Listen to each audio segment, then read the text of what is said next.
Coach, I'd like to begin by having you give us a comment about the game, and then we'll open up for questions from the media. An opening statement, please. Yeah, I thought, Sorry about that. no, all good.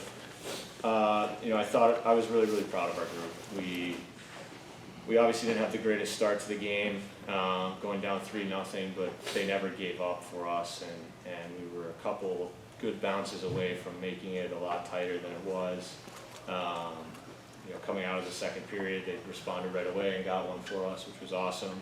We were just never able to fully capitalize on some good opportunities. We had tilted the ice a little bit in the second period, but overall, I'm just super proud of this group and super proud for this senior class to get us back to being in the state tournament, and hopefully it's another run for these guys in the next few years.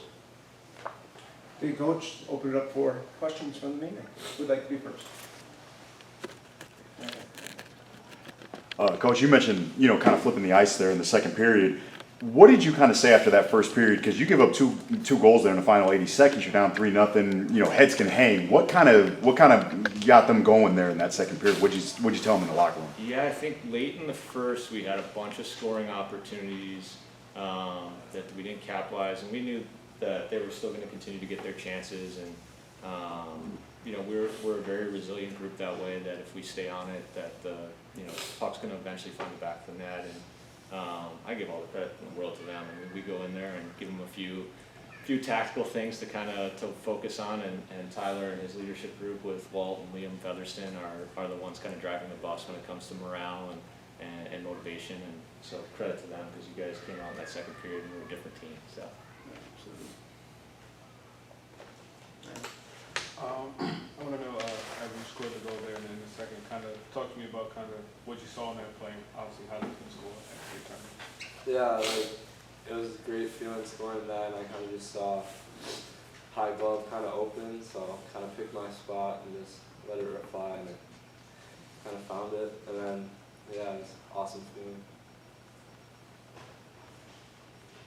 Coach, you mentioned Tyler and the older guys. This is a little bit different team than you had a few years ago when you guys were here against Notre Dame in the semifinals.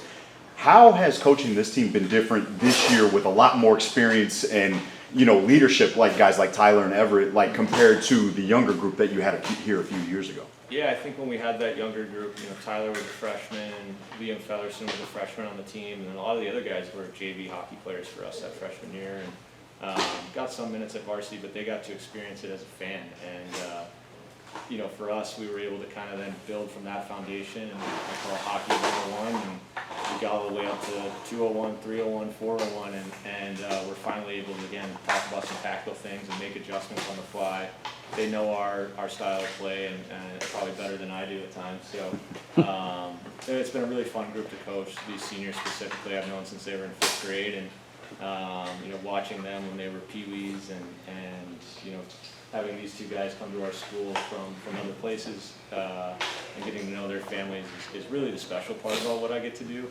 And it's going to be tough for me to see these guys go, but I'm really proud of how they've gone out.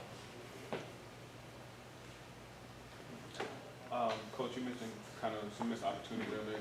Did they do anything particular on pressing power plays to kind of get those penalty kills, stop you up from sparking a comeback at all?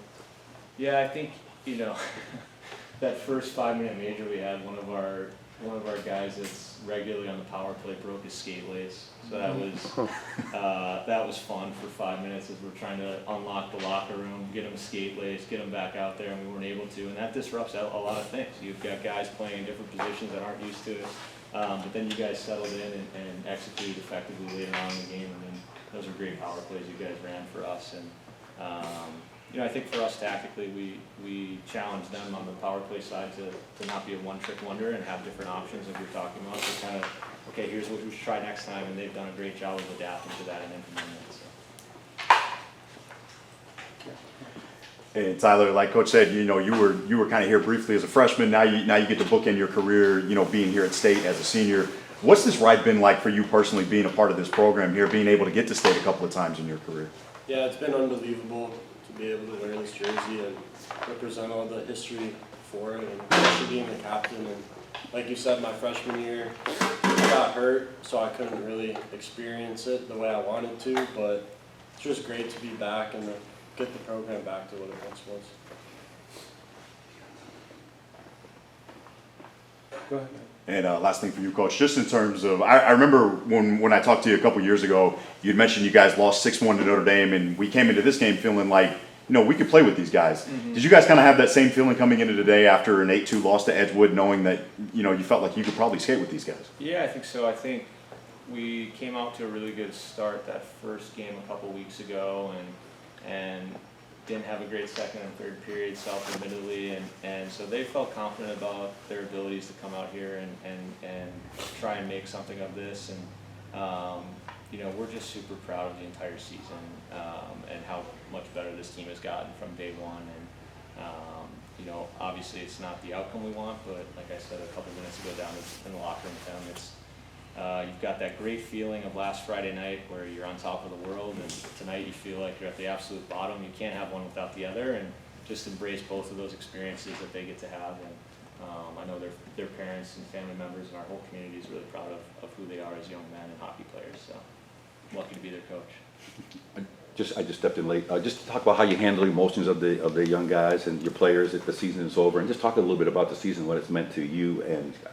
Yeah, so for me personally, I love being able to come to the rink every day at 5 o'clock, and regardless of what you have going on in the world, these guys are excited to see you when you walk in the rink, right? They love our coaching staff, and our coaching staff loves seeing them, and some of us have young kids and family lives and everything going on, and for an hour and a half every single day, these guys give us an outlet to escape, and we're just so lucky that we get to influence, yes, their hockey career, but hopefully their lives after hockey too, and that to me is the most rewarding part of coaching.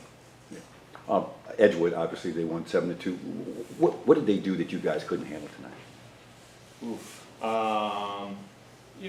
We knew that they'd like to transition the puck pretty quickly, and they were going to take advantage of turnovers and opportunities. A lot of their goals tonight were off of line rushes against, and I don't think it was anything necessarily that we weren't prepared for or ready for. It was a great hockey game with a lot of pace, and it's just fun from my seat to be right on the bench and watching a high energy game like that. And like I mentioned, I think these guys were prepared and ready, and I'm super proud of them getting us back here. Yeah, for you, just the lead that they had, a 3-0 lead, you thought it was kind of hard to dig out when they got that start off in the first period. Yeah, I mean, it certainly was kind of a setback, but I knew our group were resilient. I knew we were able to come back, and obviously today we were a couple bounces short, but I think I'm proud of how we fought and how we tried to come back, but just a couple bounces short that didn't go our way. So, What do you take away from this season and the run you guys had? me, Yeah. I mean, I'm proud. All 11 seniors, all my classmates, everyone. I couldn't be more proud of what we've done to get us back to the section championship and to win it, and then to get here. And obviously we're all sad and bummed about the outcome this afternoon, but I wouldn't be more proud or wouldn't have wanted it any other way. Guys, Coach, you guys were on the power play when it was a 3-1 game, and playing very well. Your power play looked fantastic. How backbreaking was that for Edgewood to get that shorthanded goal? Yeah, I think, we look at it and say, yeah, we make that 3-2, and it probably could go a different direction. I think we executed the power play effectively to that point, and while we were disappointed to give up that shorthanded goal, they then got a power play right away in the second period there, and boom, end of the third period, we're right back in it. So, for us, it was a letdown for sure, but credit to them, they never came back to the bench discouraged or frustrated or blamed themselves or other people, and went back and found a way to get one back. So I'm proud of them that way. I think I've been around other high school programs and teams, or even when I was playing, that would be game, set, match, you're done, and these guys never gave up, and that's all I can ask for as a coach. Thank you all. That's all the time we have. Thank you for coming in. Thank you. Thank you guys for being here. Appreciate it.